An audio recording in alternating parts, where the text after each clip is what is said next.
all, it's Katie and welcome back to my channel, Katie Garrison Fitness. And today we'll be talking about 5 different exercise principles that will help you out in the weight room. So here we go.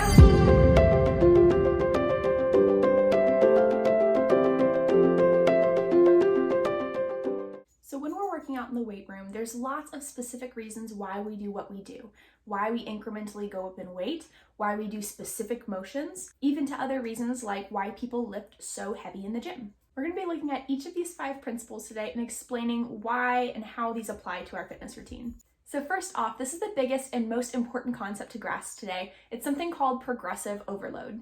That simply means that we incrementally place demands on our muscles greater than normal so that we elicit a new response from our muscles, which means muscle growth. Some people like to divide progressive overload into 2 separate principles, the principle of progression and the principle of overload. Progression is just the gradual increase of difficulty we face over time, and this keeps our body growing and adapting. Whereas overload means that we want to constantly be pushing our body past what is normal so that we are constantly overloading our muscles. So that means when an exercise gets too easy, you need to increase the exercise's difficulty. Whether we increase with reps, weight, body position, or tempo, we're going to gradually increase the resistance and increase the difficulty in a progressive and incremental manner.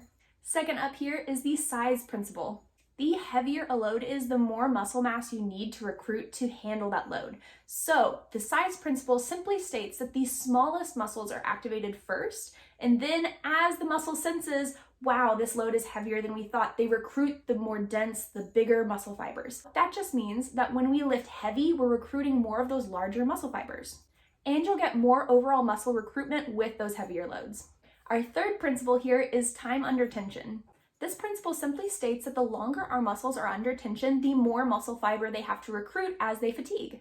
So when we slow down our reps and we take our time with each rep, we're going to recruit more muscle fibers over the duration of that set versus if we did the reps really quickly and we're only in that set for a short amount of time. One great way to slow down your reps is to focus on your breath during the exercise. On the hard part of the exercise, the muscle contraction, we're going to exhale, and then on the muscle lengthening or the easy portion of the exercise, we're going to inhale.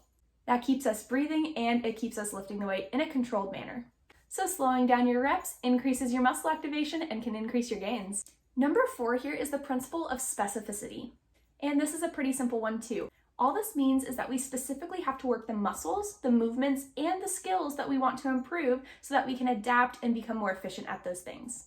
So for an example here, I am 6 months out of my ACL reconstruction now. I had ACL reconstruction July of 2022, and lunges are still very hard for me on one side. So to improve on lunges, I have to do lunges. And number 5, the principle of reversibility.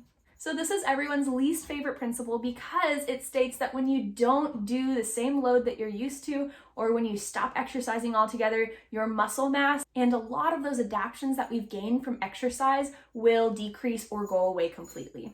So the loss that we see is usually dependent on 2 things: the fitness level of the individual and the length of time that we are in this detraining phase, or this phase where we were training less or little to none. Like me, I had an ACL repair and I was on my butt for several months, not working out, not able to exercise. So I had a lot of atrophy in my muscles from that. Coming back from that, I was already at a fairly fit level and I've been able to achieve a lot of that muscle mass and gain back what I've lost. I'm still a little underneath where I was, but that's okay. Typically we can go up to 14 days without seeing any significant losses, but with periods of 2 to 8 weeks and then longer, we see more loss observed.